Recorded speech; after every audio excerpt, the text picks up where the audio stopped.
Kraven the Hunter was the dream Bella was having after her C-section, and I can prove it. Welcome back, and once again, thank you for trusting me with your full spoiler movie reviews. That thing I do where I watch movies and then I tell you all about them.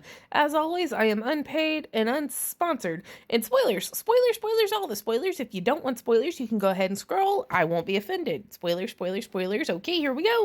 This is the very long awaited, and I didn't actually believe existed until it finally hit theaters and I saw it, Kraven the Hunter. A movie that came out last week, but I could just not bring myself to shell out full price to see this.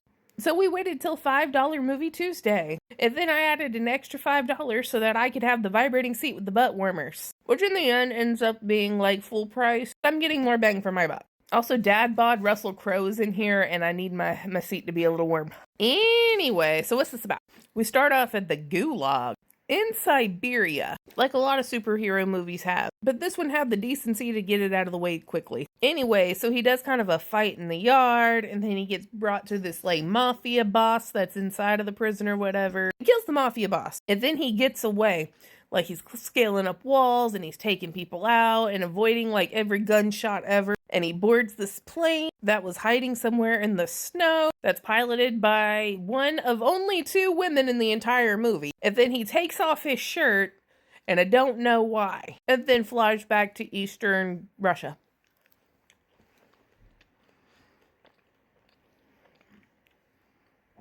Cut back to 16 years earlier. And if you actually go see this movie later on, please tell me it said 16 years earlier and not 16 years later. I swear to you, I read it as 16 years later and I was very confused, but I could have just read it wrong. You know how like when you read the first little bit and your brain just decides what the ending to it is? I think maybe that's what happened, but I swear it said 16 years later, but we were actually going 16 years earlier.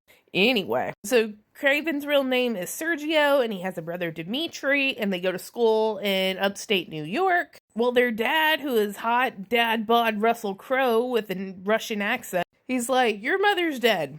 She killed herself. And they're like, oh, are we going to the funeral? No, because when you commit that atrocity, you don't get a funeral. And they were like, okay. So then they board a plane, and they go to Ghana to go big game hunting. Meanwhile, a little girl named Calypso is with her grandmother at her grandmother's house, and her grandmother is very into, she said mystical practices, so I'm gonna go with mystical. She has a deck of tarot cards that Calypso keeps playing with. She has some sort of vial that'll, like, bring people back from the dead, and apparently it was, like, given to her by Papa L-Word. There's a name for him, you can Google it, but I live in voodoo country, and there's no way in hell I'm saying the name. But gives it to Calypso. Now back to the big game hunting. The boys are at the back of the pack. They don't really want to shoot anything. And then this lion comes out of nowhere and drags Sergio off. And you know, they're big game hunting, so had he just gotten eaten, I would have been okay with it. Especially, it's a fucking lion. It's a cat. You do not hurt the cats, big or small. I do really want to domesticate a panther. I'm fairly certain I can, but anyway. Well, Calypso was on safari with her parents in the back of the truck when the lion comes out carrying Sergio. Calypso sees him. She gives Sergio the vial of the come back sauce. He's boarded on a helicopter, and she gives him the strength card because it had a picture of a lion on it. So after that, his dad takes both of the boys home to London, and he's going to send Dimitri, the younger brother, back to school, and Sergio is going to stay with his dad so he can, like, toughen up and, I guess, learn to take over the business or whatever, because he's, like, a mafia boss or some shit. And Sergio's like, I don't want to do what you do. So he packs a bag and runs away to Eastern Russia, because apparently his mom had, like, this greenhouse biodome thing that her family owned there. And they own all that land. So he runs away to there. And then he finds out there's people that poach the yak around there. I think they're yak. For their horns. And that's what he's hunting now. He is the hunter. Because when Calypso gave him the little vial of stuff in it, the blood of the lion dripped into Kraven and gave him, like, these super abilities. So now he's super strong and super fast, and he has golden glowing eyes. It's supposed to be like the lion, but tell me when he's running through the woods and throwing shit and, like, picking up heavy stuff, does it look like fucking Breaking Dawn Part 2? Well, then one day these poachers show up, and again, they, like, taking the horns off the yak, and he beats the shit out of them. Now, I'm presuming he either found a business card, a calling card, a phone number, something that told him that the guy who was employing these guys was in England. because the little assistant guy goes to talk to a boss, but the boss has already been killed, and Kraven's already there, and then he kills the assistant, and then he shows up at this funeral where Calypso is giving a eulogy to her friend, and Kraven is there because he wants to give Calypso her card back. Now, how does he know that belonged to Calypso if he was unconscious the entire time and didn't know her name, never actually saw her face? The only thing he had was a fucking tarot card. Well, he's good at hunting. That's what he does for a living. That's the explanation. That is the explanation. Do not treat me like I'm an idiot.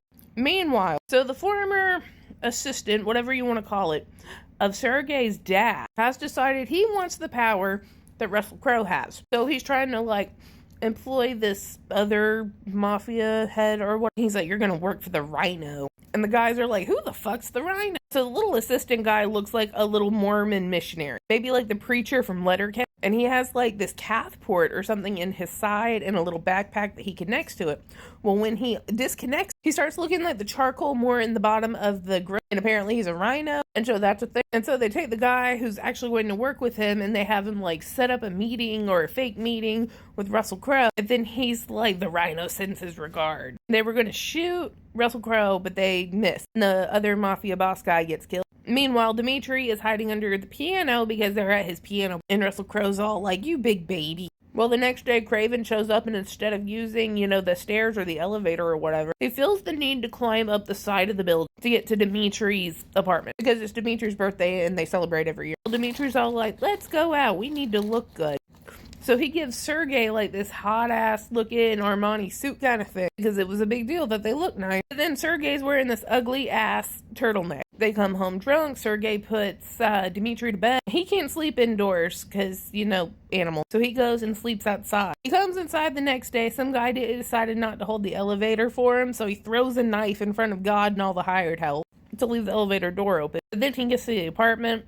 And Dimitri's done been kidnapped. And there's another big fight where he's crawling all over the van and he's ripping off doors and glass in front of the general public of London.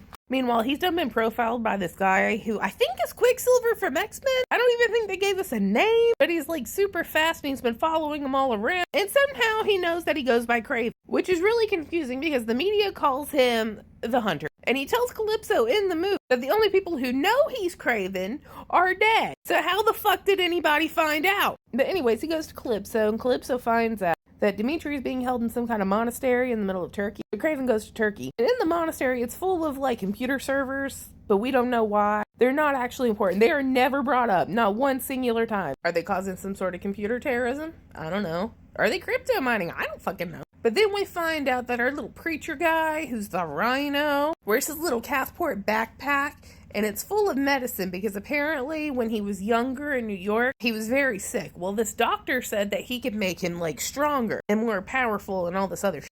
Which, okay, if that's how he gets to be the Rhino, I get. But here's where I'm confused. When he said he was sick, did he mean he was sick by turning into Rhino and the doctor gave him the meds that kept him from being Rhino? Or did the doctor make him Rhino, it went bad, and then they had to give him the little meds to keep him from being Rhino all the time? Presumably, I would imagine he was born Rhino and they were trying to find, a cure. Because we already have Quicksilver here. Maybe it's an X-Men thing, and they promised him a cure. But I don't know. Kraven's hunting bad guys, falls off a cliff with a bad guy. Half a monastery wall falls on it. But he lives. He retreats back to Russia. He gets Calypso flown out there. Calypso says something about being good at archery and says that she doesn't have any more of the magic vial stuff. And then the bad guys show up and they start fighting. The assassin hits Kraven 4 times with this weird ass nerve agent that's supposed to kill him and technically does. But Calypso shot him in the eye and then brought back Kraven with some more of the vial because she was lying. But apparently she was also lying about being good at archery from summer. You're where's that going to go? We don't know. We don't see her again after that. Not in the final fight. Not at the epilogue. Never again. I'm running out of time. Go to part 2.